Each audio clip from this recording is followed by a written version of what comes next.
My dear friends, it is my profoundest pleasure to greet you again, to bring to you the next installment of the 6 Sacred Steps. I am Adamu of the monadic entity of the Pleiadian civilization, speaking to you now in channeled conversation through my dear young friend Zingdad. If this is the first time you are hearing from me now, I would advise you to stop here and view the whole Adamu Speaks video collection in sequence. Each most certainly does build on from the last. You can find these conveniently ordered and grouped on Zingdad's website. If, on the other hand, you have been following along with this series since its inception, then you might have noticed the long pause between this recording and the one previous. From your perspective, it will have been a number of years since I've last spoken to you through Zingdad. I will, at the end of this conversation, tell you why it was necessary to pause as we have, and this will lead on to some crucial information that I wish to share with you. But right now, I'd like to get directly into the second of the 6 sacred steps, which is intention. Intention setting is actually a relatively simple thing to do, but as simple as it is, it's often done incorrectly, with anything from no result to a totally disastrously self-destructive outcome. If we're going to achieve life-positive, joyful outcomes, we need to learn to set our intentions correctly.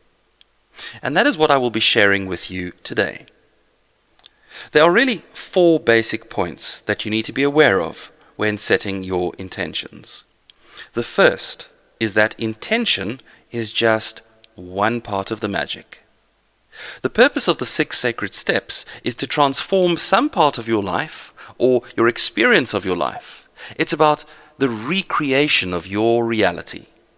There are unfortunately many who teach quite erroneously that holding an intention is itself enough to bring about change in your life. That by focusing on a positive thought, you magnetize or gravitate that which you are focusing on in your thoughts towards yourself.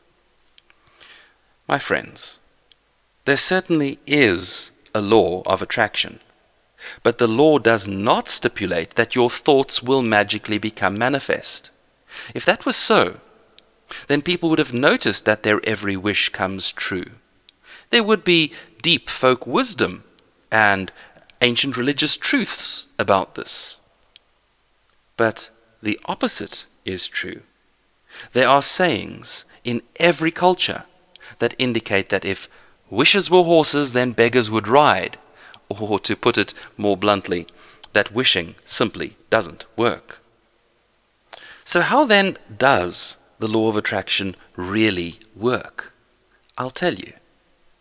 It works as everything else does, upon the fundamental truth that all is one, meaning that every other is another self. And so what you do to others, you do to yourself also.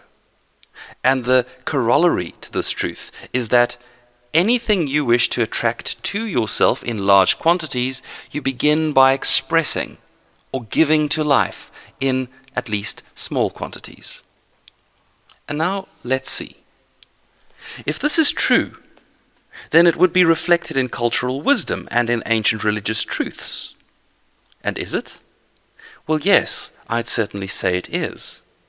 This is the basis of the golden rule that can be found encoded in every single religion in the world. The golden rule being, do to others as you would have done to yourself. You've certainly heard that, haven't you? And this basic truth also resounds through folk wisdom. Everyone knows at base that what you put out comes back to you. We all know this, even if we aren't all living congruent with it. And so that is the basis of the law of attraction. The law of attraction is as follows. What you express into life is multiplied by universal will and then returned to you. That's the law of attraction, right there. Now there are 2 main facets to the law of attraction. That which you express into life, and the second bit, universal will that multiplies that which you express. We will talk more about universal will in a moment. For now, I want to focus on the first bit, that which you express into life. You see, my friends, you cannot simply sit with intentions in your mind. You must express your intentions. You must energize them to get the magic flowing. If you don't, there is nothing for universal will to multiply, to give back to you. At the level of reality you now find yourself, creation will not operate on thoughts alone. And this is very, very fortunate for you. Imagine if it did. Your every fear, anxiety, and worrying thought would begin to manifest in your life. And most people do a great deal more worrying than they do positive intention setting. And this is why all those that reside at the level of consciousness you are now inhabiting are actually protected from having your thoughts directly manifest. At this level of consciousness, you need to empower your intentions for them to come to fruition. And I will in due course be teaching you exactly how to empower intentions. But right now, I just want you to understand that intention alone has no magic. Shall I prove it to you? When you wake up in your bed tomorrow morning, I'd like to ask you to lie there without moving a muscle and focus on the intention of getting up. Just lie there. Don't do anything. Just lie there and intend with all your might. See how long it will take you before you actually find yourself out of your bed on the strength of intention alone. Do you see? Intention is not the magic. An intention is like putting a pin in the map. You are saying, I'm going there. But people make the fundamental error of thinking that the act of putting the pin in the map should translate to them already being at their destination. Or perhaps they have this vain hope that putting the pin in the map will result in somebody magically appearing to carry them there. I say this again. You are right now being protected from that happening. You are not at the stage of your spiritual development where your mind is so totally disciplined and so totally under your control that you can think only the thoughts that serve you. You are, I'm sure you will admit to yourself, prone to creating some very counterproductive and self-destructive thoughts. So it's not permitted for you that your thoughts should automatically begin to manifest.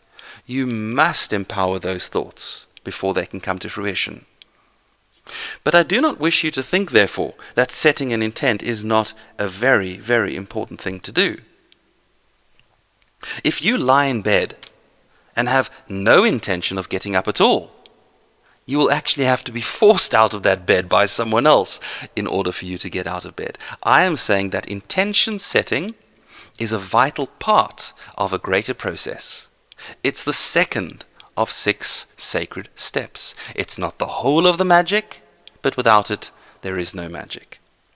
And please, to be clear, by magic, I mean unexpectedly powerful alterations in your experiences. Just that, nothing else.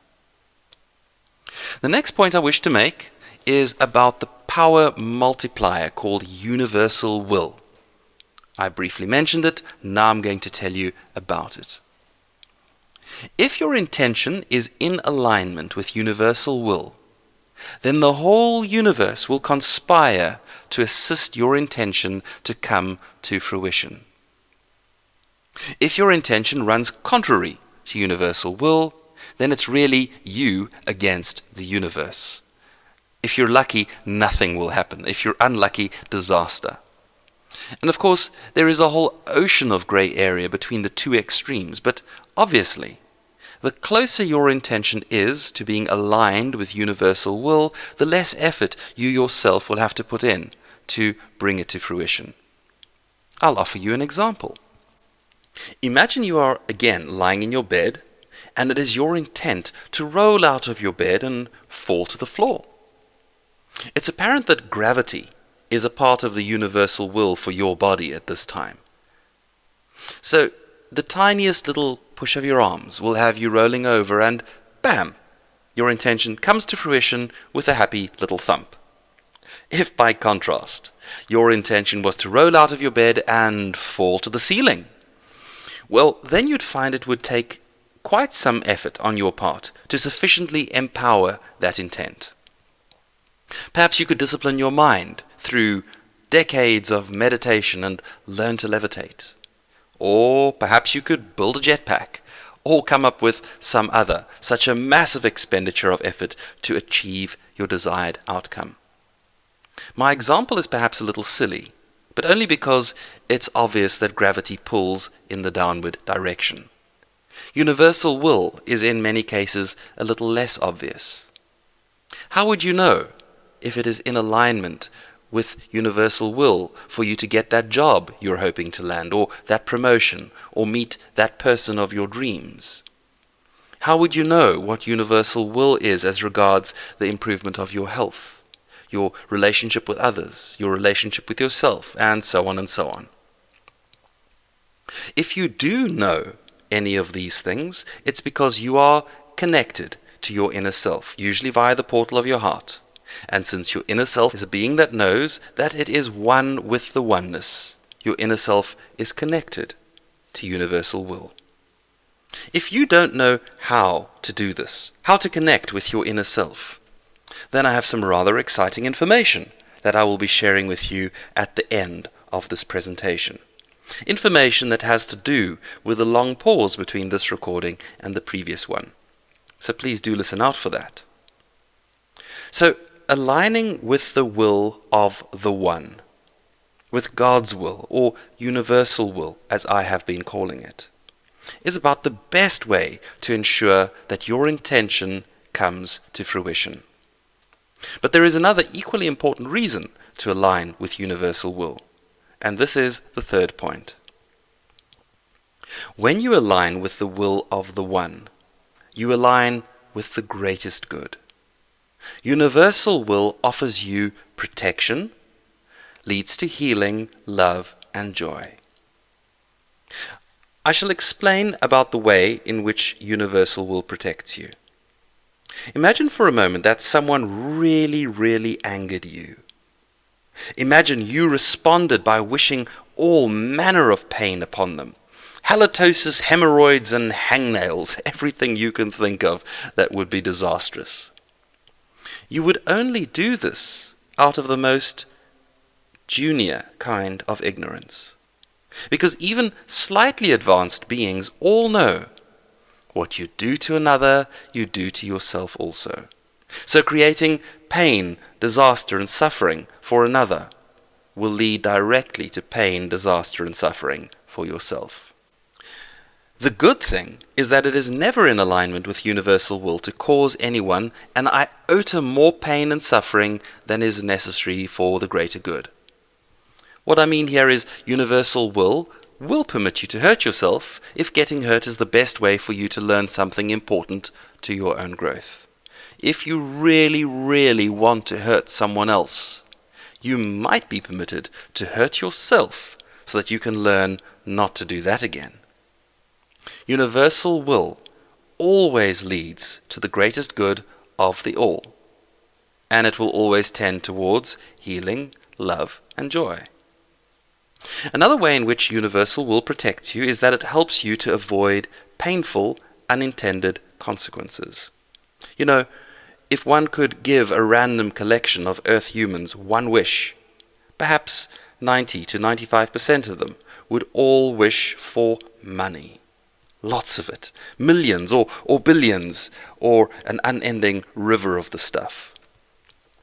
This is because a great majority of Earth humans have fallen for the ego magic that has been perpetrated upon them. The belief that money is actually in and of itself a thing of value. The belief that everything you want and need can be obtained if you only have enough money. And since they have taken this belief on board, they are willing to exchange their precious time on Earth, their health, their peace, their joy, pretty much anything and everything else that they value and love, for money. So it's probably understandable that people think the most valuable thing in the world is money, and it's probably understandable that their wishes would all be for more money.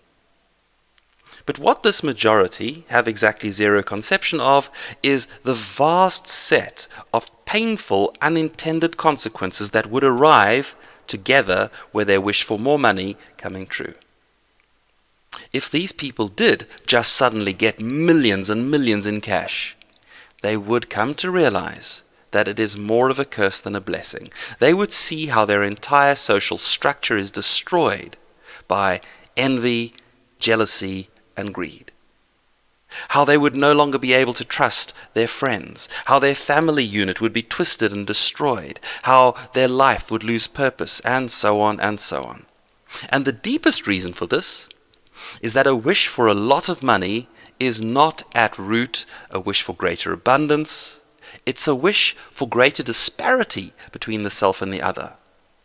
For that is what monetary wealth is. It is disparity. If you wished for everyone to suddenly get rich, you would see that this would not give you what you desire for at all. If the whole world gets millions and millions each, then those millions become worth nothing. Because the money in your world is backed by nothing. Its value lies only in its scarcity, because money, as the elite of your world are creating it, has no backing. It's created directly out of debt and debt alone. I use money as an example because it's the most common such an error. People most commonly try to use their creative powers to create more money, and if they manage to get what they've wished for, they end up bitter and unhappy. But if you align your will with universal will, you will find yourself to be protected not just from this creation, but from other similar creations, creations where you get unintended, painful consequences. Because, you see, your inner self desires true abundance for you, by which I mean your inner self desires that you should have everything you need to do as you need to do. And then also everything you would want that would bring you greater joy without also causing you harm. Your inner self desires the best for you. And your inner self knows that you very often don't know what is best for you. So it behooves you not to find yourself in conflict, in disagreement with your inner self. It serves you best to align your will with that of your inner self, and therefore with that of the One, or universal will, as I have called it. And so it is that in so many ways, aligning with universal will protects you from creating self-destructively.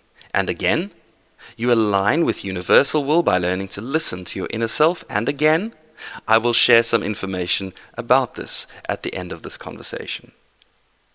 The fourth and final point that you should bear in mind with intention setting is that you need to be crystal clear on what your intention is.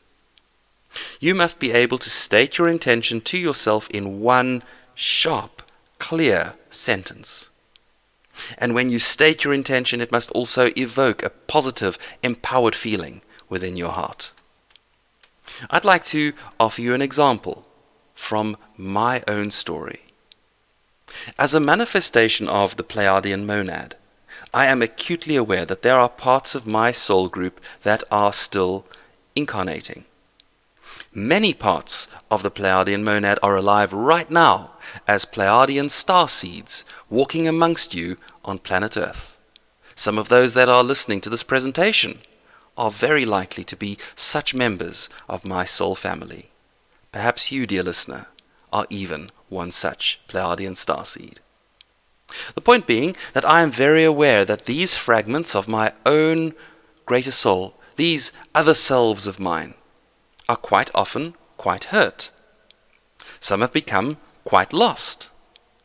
And when I look to the light of the divine that shines from within my soul, I feel a firm, clear knowing that it is right for me to work to heal, to reintegrate, and to return to home these, my own other selves.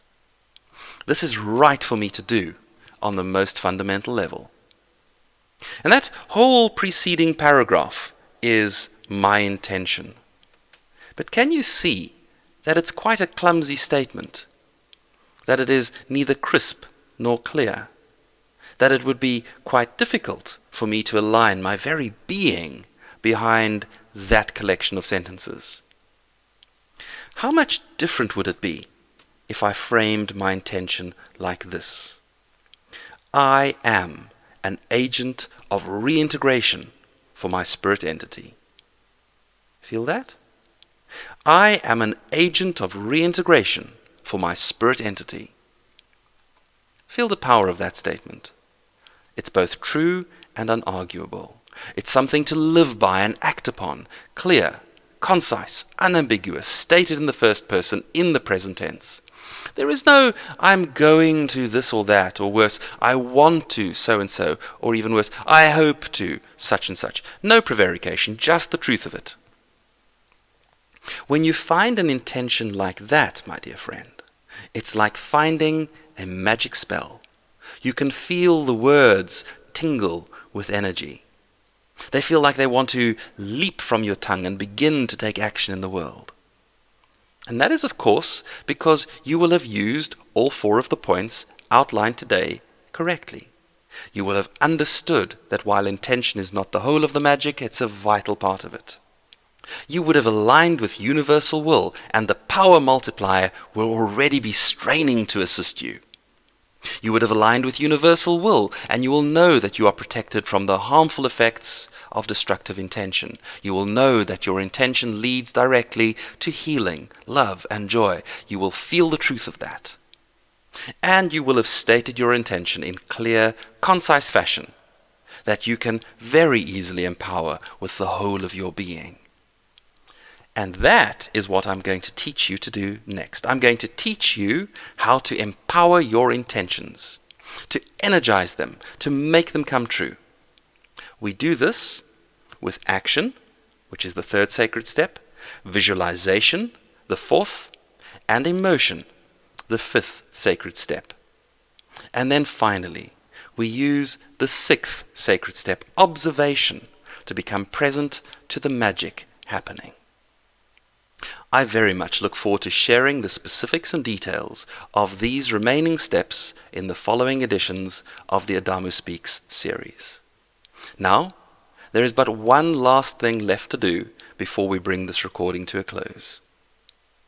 I mentioned I have some information to share with you as regards how you can align yourself with your inner self, and in this way align your will with universal will.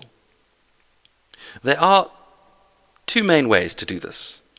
The first is to work your own path, to use disciplines like meditation, body work, breath work, and so forth, to bring yourself into a state of deep, peaceful stillness. And then to also practice profound self-love, to open your heart portal.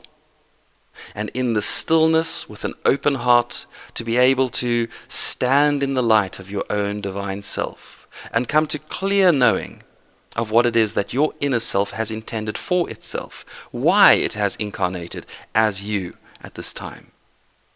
When you know this, when you're aligned with your inner self in this fashion, then you're able to know what your inner self knows. You're able to discern very clearly what universal will for yourself might be. And the good thing about this is you'll also then be able to teach others to do so. That's the one way, to work your own path. The other way is to find someone that has worked such a path and have them teach and guide you. There are a few such beings on planet Earth at this time. Choose one carefully, and you will be profoundly assisted. And that brings me to the reason for the years that have paused between this recording and the previous one. You see, my dear friend, we have not been idly sitting upon our hands. In this time, my friend and yours, the person channeling this very conversation, has been engaged in exactly such a journey. Zingdad has found his way to communion with his inner self, and more importantly perhaps, found a way to share and teach what he has learned. He has transformed his experience into a shareable experience. Now, to be very clear, I'm not saying walking the path with him is the only way for you to get into resonance with your inner self. I'm saying if it is right for you to walk this path with Him, you will find it to be a very clear and powerful expression of the path.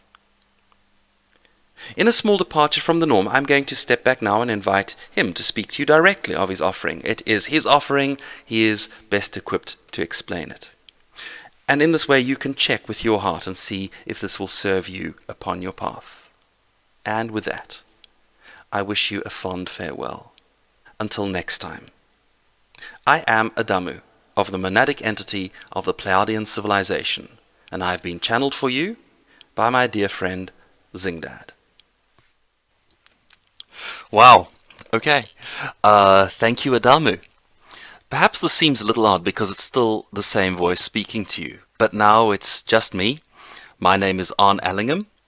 I produce books, videos, guided meditations, and of course the Adamu Speaks series under the name Zingdad.